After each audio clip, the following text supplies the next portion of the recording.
Now, today we are going to learn about the transverse section or the internal structure of monocot stem.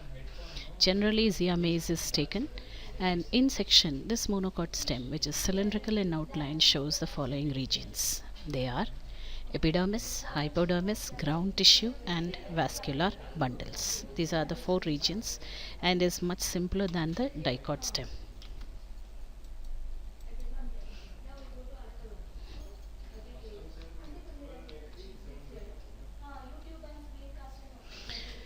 Coming to the epidermis, which is the outermost region.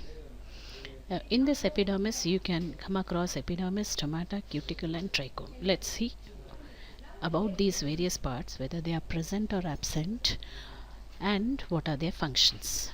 Coming to the epidermis, it is the outermost single layered barrel shaped cells. These are living and are arranged compactly without intercellular spaces. The cells contain vacuolated protoplasts with a single nucleus, but chloroplasts are absent. The next part in this region are the stomata. Stomata are in the form of minute pores and are found to be present in this epidermal layer. The next part is the cuticle. Cuticle is a waxy layer and is present on the outer surface of the epidermis. Then the last part of this particular region are the trichomes. Trichomes are completely absent in monocot stem. Now let's see what are the functions of these various parts. The epidermis is a protective layer and prevents evaporation of water from the plant body.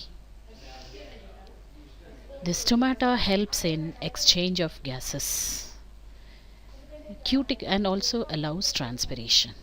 Cuticle helps in reducing transpiration. The next region is the hypodermis. Hypodermis is the region present beneath epidermis and is made of 3 to 4 rows of dead, thick-walled, lignified sclerenchymatous cells. The cells are arranged compactly without any intercellular spaces. Function: hypodermis gives mechanical strength to the stem. This can be very clearly seen in the diagram as dark colored areas as seen here. The next part is the ground tissue. The ground tissue represents the major part of the stem and is formed by an extensive soft parenchymatous tissue called the ground tissue. The peripheral layers consist of small cells while the inner layer shows bigger cells. The peripheral layers of ground tissue are chlorenchymatous and are concerned with photosynthesis. The inner layers are not green in color and are concerned with storage of food materials. In monocot stem, the endodermis is completely absent.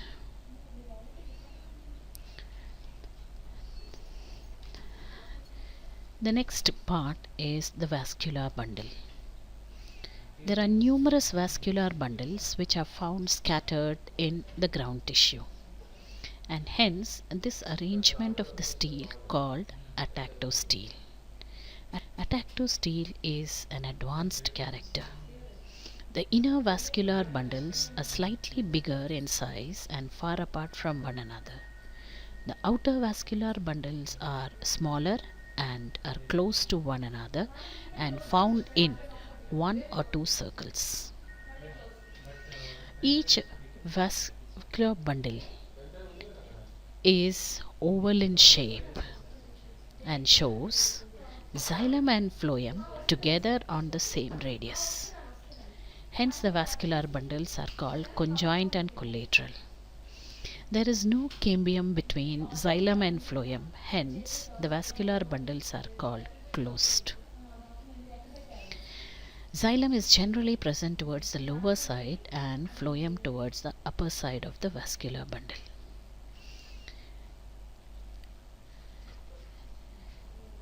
Each vascular bundle is found enclosed by a sheath of sclerenchymatous fibers. Hence, it is called as the fibrovascular bundle. The xylem consists of tracheids, vessels, fibers, and parenchyma. In the xylem, vessels are very few in number and are arranged in Y-shaped. Out of the 4 vessels, 2 are metaxylem and 2 are protoxylem vessels. 1 or 2 protoxylem cells are crushed, forming lysigenous cavities which store water, and these are called protoxylem lacuna. Phloem consists of sieve tubes and companion cells, but phloem parenchyma is absent. Medulla, medullary rays, and pericycle are absent. Here is another diagram of the monocot vascular bundle. You can see the sclerenchymatous bundle sheath, phloem between the 2 metaxylem vessels. The protoxylem vessel is present at the base, followed by the protoxylem lacuna.